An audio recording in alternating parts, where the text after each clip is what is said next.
What's up, YouTube? Angry Jackal up here, Rob Ricks. I am going to share with you guys um, my my viewpoint on killing.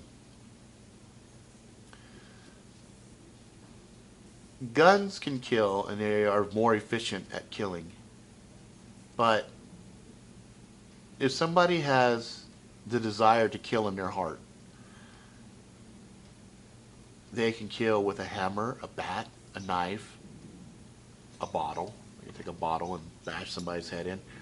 Or the oldest killing tool since man walked the earth, bare hands. Um, Understanding it doesn't take much to break a bone. It takes about 20 pounds of pressure to break a bone. If I had a person on the ground and I curb stomped him, I could kill a person that way. So when I stop and I hear all of this stuff about um, gun gun grabs, gun regulations, growing up, I was surrounded by criminals, and I can tell you pretty consistently, criminals don't follow the laws. So why then create all these restrictive laws that penalize law-abiding citizens, people that follow the rules, pay all the money, put themselves in a database, and say, hey, I'm available for closer scrutiny because I'd like to have a gun to protect my family from criminals who illegally gain access to weapons. And I'll give you an example. When I was much younger, I had access to buy AK-47s for about 600 bucks a pop. And these are probably Chinese-made AKs, and they were very illegal, full automatic. If I go to get the same gun now, uh, because of the ATF stamps and all the other stuff that I have to get a full automatic, I'm going to spend probably $20,000 for the same gun. So even factoring in the devaluation of the dollar on a black market, let's say the fucking gun cost me 2,000 bucks. 2,000 bucks in a black market is substantially cheaper than me spending 20,000 bucks legally and putting myself on a daily checklist from the ATF, right? So it's kind of, no, it's not kind of, it's fucking retarded. It's stupid. They banned guns in the UK, and then they suddenly have a knife problem. And so now they've got these little bins, turn a knife in, turn in a knife, save a life. It's like, okay, so now they have a knife problem. Okay, so if they take the knife away, then what? Then they're going to have a bat problem. And then if they take the bats away, then what? They're going to have a hammer problem.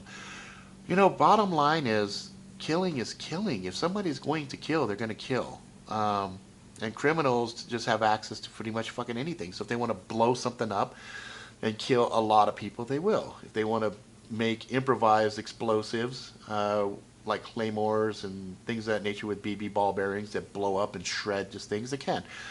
That is the nature of the criminal mind. So it really pisses me off because you got all these lawmakers, and I know why they do it, because they're scared.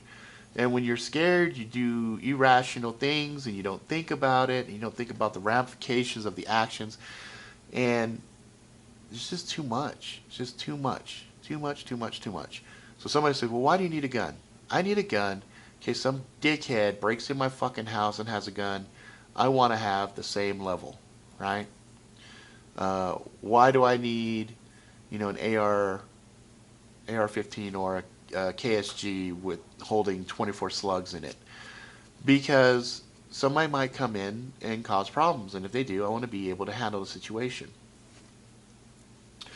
So if somebody says, well, what are you worried about? You worried about the government? No, I'm worried about the government. Worried about any variable, right? Could be the government, could be an invasive force, it could be fucking aliens, it could be fucking zombie apocalypse, could be fucking any number of fucking outlandish shit that you don't want to get caught slipping. I used to be a liberal from California, and I was like, guns kill, bad guns, guns, guns, guns, horrible, horrible. After Katrina, I realized, holy shit, the government's not there to take care of us. Government cannot take care of us.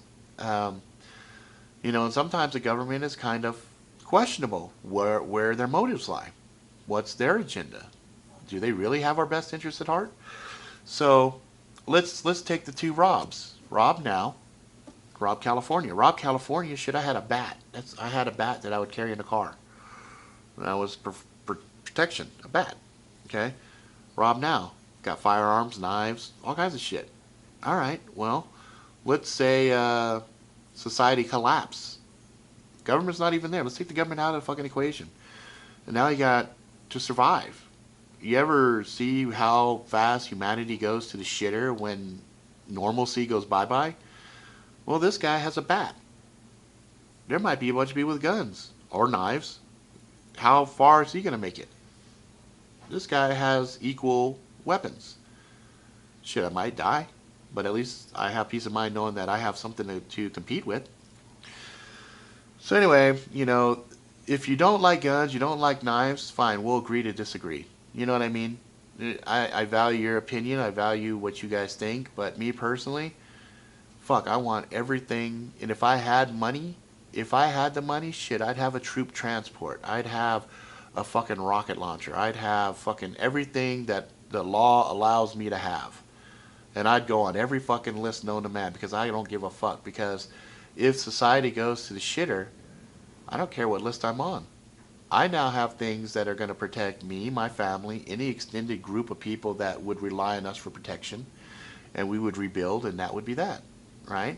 Better to have something that you don't need than get in a situation where you don't have anything that you need.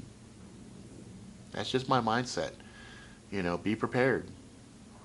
So anyway, that's it for this little micro rant. I'm not screaming, I'm not yelling, because frankly I'm tired of having this conversation. I have this conversation shit probably once every 2 weeks with some friends and sometimes strangers. And a lot of times the motivation for the anti-gun or anti-knife or whatever is fear. It's fear-based.